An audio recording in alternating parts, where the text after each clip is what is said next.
in the hearts of those who have khushu'. وَإِنَّهَا لَكَبِيرَةٌ إِلَّا عَلَى الْخَاشِعِينَ الَّذِينَ يَظُنُّونَ أَنَّهُمْ مُلَاقُو رَبِّهِمْ وَأَنَّهُمْ إِلَيْهِ رَاجِعُونَ. The salah, ya ikhwati fillah, it is so comfortable. It is so beautiful. It is so sweet for those who have khushu' in their hearts, for those who fear Allah, for those who are certain that they will meet Allah on the day of Yawm al-Qiyamah, and Allah will reward them for what they did. وَإِنَّهَا لَكَبِيرَةٌ إِلَّا عَلَى الْخَاشِعِينَ الَّذِينَ يَظُنُّونَ أَنَّهُمْ مُلَاقُو رَبِّهِمْ وَأَنَّهُمْ إِلَيْهِ رَاجِعُونَ. يقول يا إخوتي في الله,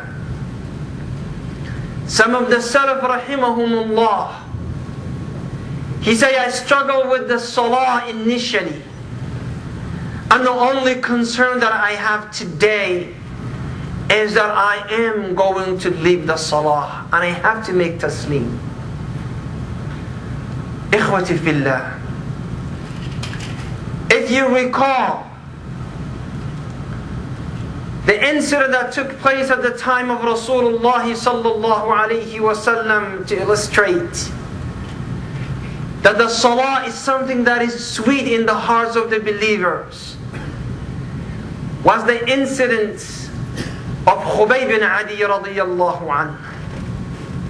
A man, a sahabi, a young man, that was asked to deliver the message of Rasulullah to other tribes.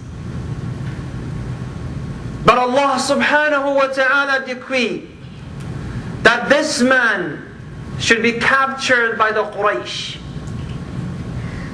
And as you know and remember, ya ikhwati fillah, before they killed him, he requested one thing which was unusual, unheard of. He said to the Quraysh, to the people who were about to kill him, إِذْنُوا لِي, allow me to perform 2 rak'ah. And he performed 2 beautiful rak'ahs. أحسن قيامهما وركوع والسجود. In these 2 rak'ah, he perfected his stand, his ruku' and his sujood. And then he left the salah, and he turned to the people, فَقَالَ وَاللَّهِ لَوْلَا تُحْتَحْسَبُ. Wallahi, if you would not think that I am afraid of death, لَازْدَدْتُ الصَّلَاةِ, I would increase, I would prolong my 2 rak'ah. And then he looked at the Quraysh, and he said, Ya Allah, Allahumma ahsihim adada, waqtulhum badada, وَلَا تُغَادِرْ مِنْهُمْ أَحَدًا. Subhanallah. A dua just before he meets his Lord. Imagine, you are standing in front of your enemy, and most of us, we may go down on our knees and we say we may be pleading with these people to leave us and to forgive us and to let us go back to our family. But this young man, قال اللهم احصيهم عددا وَقْتُلُّهُمْ بَدَدًا, and do not leave any one of them. Any one of them. And he turned to them and he said, وَلَسْتُ أُبَالِي حِينَ أُقْتَلُ مُسْلِمًا عَلَى أَيِّ جَنْبٍ كَانَ فِي اللَّهِ مَصْرَعِي. He said, I do not care how I die as long as I'm dying as a Muslim. وَلَسْتُ أُبَالِي حِينَ أُقْتَلُ مُسْلِمًا.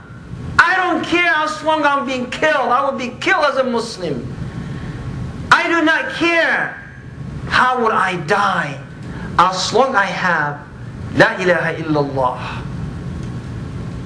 And then he said again, Allahumma inna qad ballaghna risalati rasulik faballigh rasulaka anna as-salam. Subhanallah. Subhanallah ya ikhwati fillah. He said, Ya Allah, we have conveyed the message of your messenger Muhammad sallallahu alayhi wa sallam. Ya Allah, give our salam to Muhammad sallallahu alayhi wa sallam. Where is he? He is in the middle of the desert somewhere around Mecca. And Muhammad is in Medina. يقول, give him our salam, Ya Allah, and tell him what they did to us. And then the Quraysh, with no mercy, ya ikhwati fillah, they start cutting him into pieces, alive. They skinned him alive. And while they were cutting him into pieces, one of them said, Ya Khubayb, أتحب أن محمدا مكانك وأنك في أهلك معاف. He said, Ya Khubayb, imagine the man is wetting the ground, is watering the dirt with his own blood for the sake of Allah, and is in a lot of pain. And they ask him a question, say, would you prefer that Muhammad in your place while you are with your family and your children in comfort and ease? For subhanallah, when they told him as though he forgot about pain, he forgot about death, he forgot that they are cutting his meat, his flesh, piece by piece. And he said to them, Wallahi, ما أحب أن أكون في أهلي وولدي معي عافية الدنيا ونعيمها ويصاب محمد بالشوك. Subhanallah. He said, Wallahi, I do not wish that I am with my family and children. ومعي عافية الدنيا ونعيمها. With it, I have the health of this dunya and the na'im of this dunya. And Muhammad is poked with a thorn. فقال أبو سفيان يقلب كفيه ما رأيت أحدا يحب أحدا كحب أصحاب محمد لمحمد. He said, I have never seen anyone loving anyone like Muhammad, a companion of Muhammad, love Muhammad sallallahu alayhi wa sallam. I have not seen this. Subhanallah.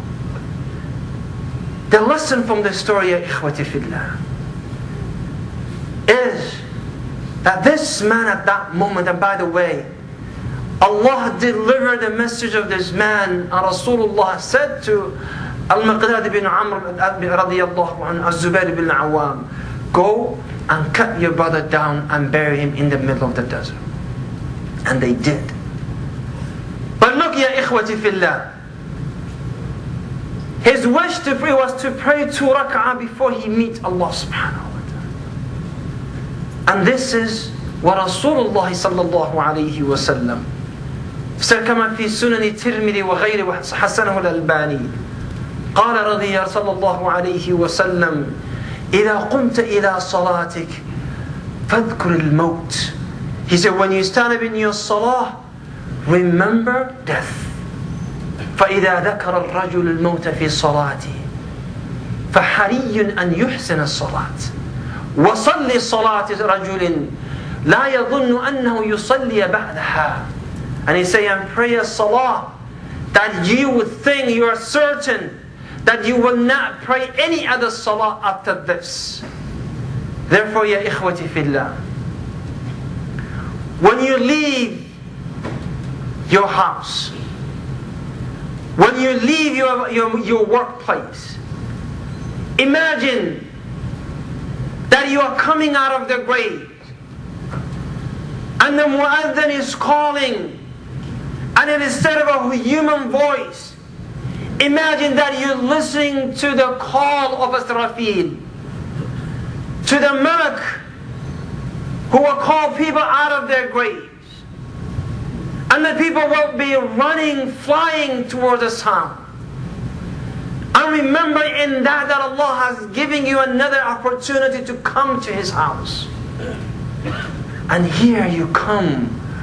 And remember, وَاسْتَمِعْ يَوْمَ يُنَادِ الْمُنَادِ مِنْ مَكَانٍ قَرِيبٍ يَوْمَ يَسْمَعُونَ الصَّيْحَةَ بِالْحَقِّ ذَلِكَ يَوْمُ الْخُرُوجِ. And visualize and imagine that this is you leaving your house.